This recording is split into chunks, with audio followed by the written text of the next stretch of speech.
Welcome to the Secret Underground Laboratory Recovery and Salvage, where rude mechanicals do magic.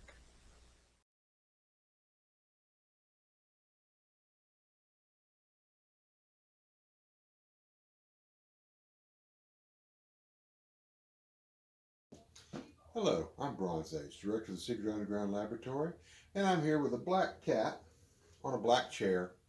The cat is fine, but the chair needs some work.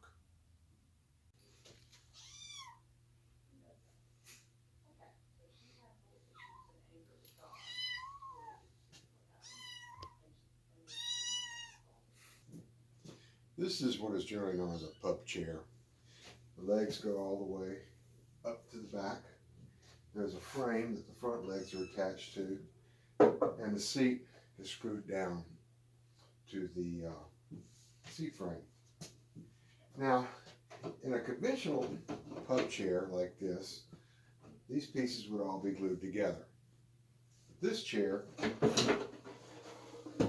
was made in Malaysia, and it was shipped to the United States. So it's what we call an import chair.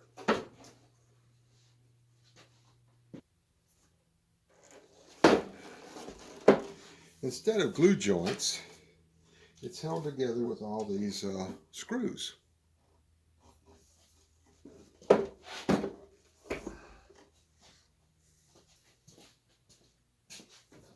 Several years ago, a customer brought me an old rocking chair for repair.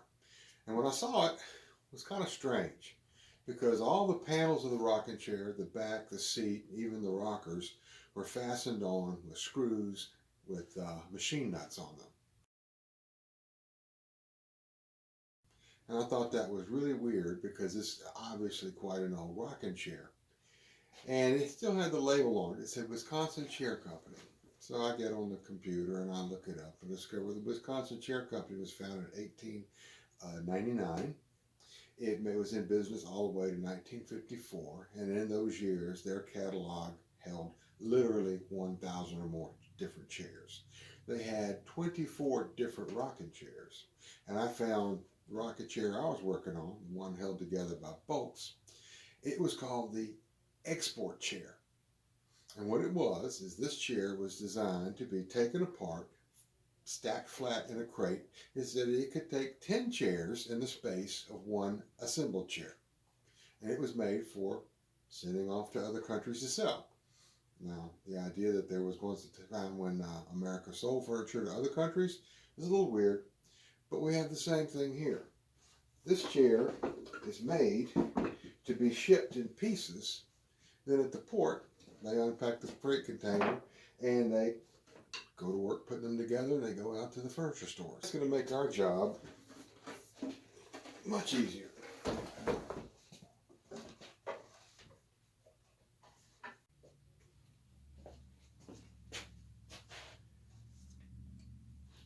I could take these screws loose.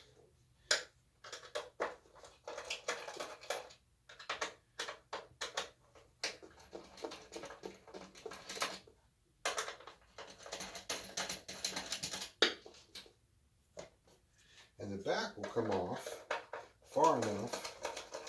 I should be able to get this stretcher out. And we can cut a new piece and put it in.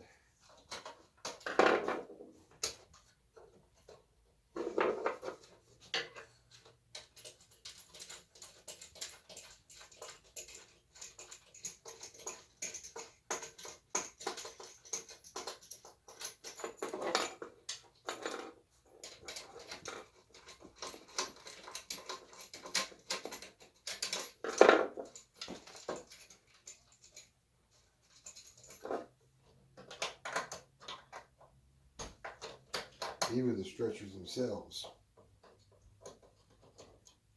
are held in with screws.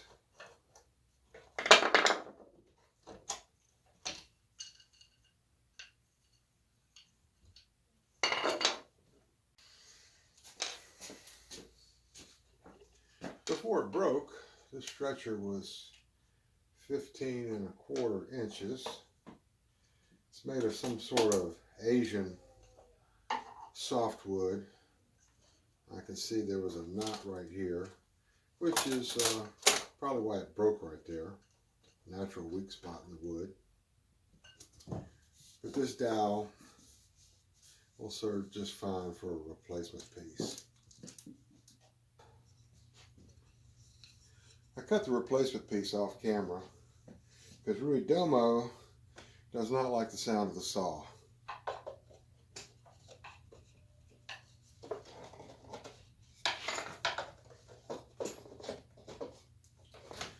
But it's a nice fit, so after we paint it, we'll put this chair back together and this job will be done.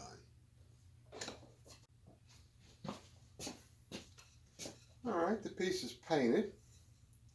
We're going to use a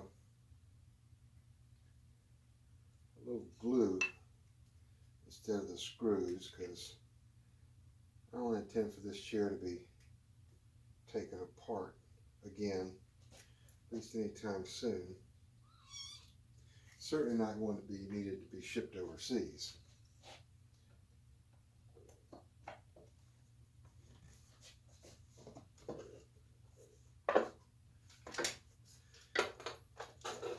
In the meantime, Ruidomo is going to inspect everything to make sure it's done properly. Which is a little strange because I don't think he knows anything about any of this. Being as he's only been on the crew about a week, and I think he was about 4 weeks old his first day.